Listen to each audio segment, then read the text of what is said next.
So most professional Flash work today accomplishes animation using ActionScript. So this is listening for a recurring event such as the enter frame event in Flash, and on every frame updating your animation.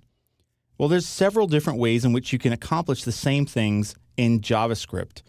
And I'm going to show you one of the simplest, and that's using the setInterval function. So I've just created a blank HTML5 document, again using our snippet, and I've saved it to the desktop as demo.html. And in the init function here, what I'm going to do is call setInterval. So this is a function that expects two arguments. First is another function which it's going to call on every interval. We're going to create a function called loop. And then we pass in a value in milliseconds for how often we want this function to be called. So if we wanted to do 60 frames per second, we can do 1,000 divided by 60, and that will give us essentially 60 frames per second in milliseconds. So now I just need to define that loop function. So function loop. And all I'm going to do inside of this function is simply log something out to the console. So I'm going to say console.log, and I'll just pass in a string that says animating. Save that, and let's go over to Chrome. And now if we go into the console, we can see that thing is being logged out continuously, and it's doing this at approximately 60 frames per second. So this is good, but the problem with this type of animation, it's not very efficient. So it will work correctly, but let's say I go to another tab or I minimize my browser.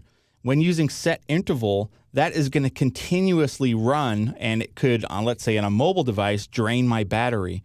So there's a better mechanism which is being built into the browser in HTML5, and it's called request animation frame. And this is an optimized animation loop that you can respond to, and the browser takes into consideration things like which tab is actually in focus in the browser. So if my animation is not even in focus in the browser, using request animation frame will actually put it to sleep so that it's not using up resources when it's not actually visible. Now, one of the problems with using this request animation frame API is it's not implemented consistently across different browsers right now. Like I mentioned before, the HTML5 spec is still kind of evolving.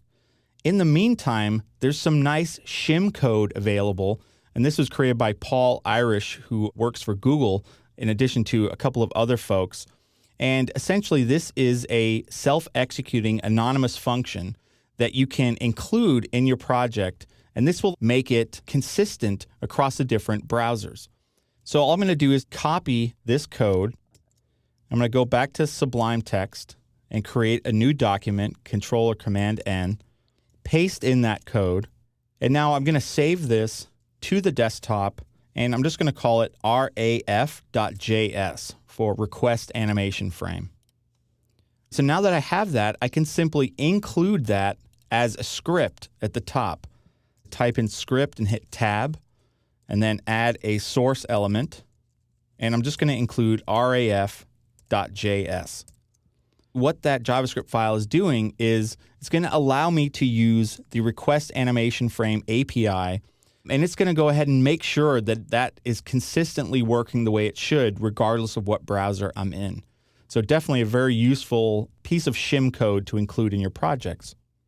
To use the request animation frame, we're not going to use a setInterval here. So inside of our init function, all we're going to do is call loop a single time to get the loop going. I'm just going to put in a call to the loop function.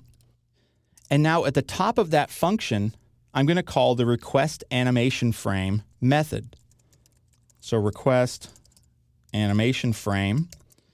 And the first parameter that we send is which function do we want to have called when a new animation frame is available? Well, we want it to call the function this is actually in, loop. Now there is an optional second parameter which you can send an HTML element, but we're not going to need to use that in this case. So that's all I have to do here. Essentially, when you call request animation frame, you're telling the browser, hey, as soon as there's another animation frame available, call this function. Now by default, and this differs slightly between browsers. The default is this is going to happen at approximately 60 frames per second, which is essentially the optimal frame rate you can achieve. It's not really worth going over 60 frames per second because, again, most monitor refresh rates are only at 60 hertz. So if I save that and let's jump back over to Chrome to my demo.html file, we'll refresh it and go to the console. And we can now see we have that same thing happening, which is I'm constantly logging out this message that says animating. And again, this is now using the request animation frame API rather than a set interval.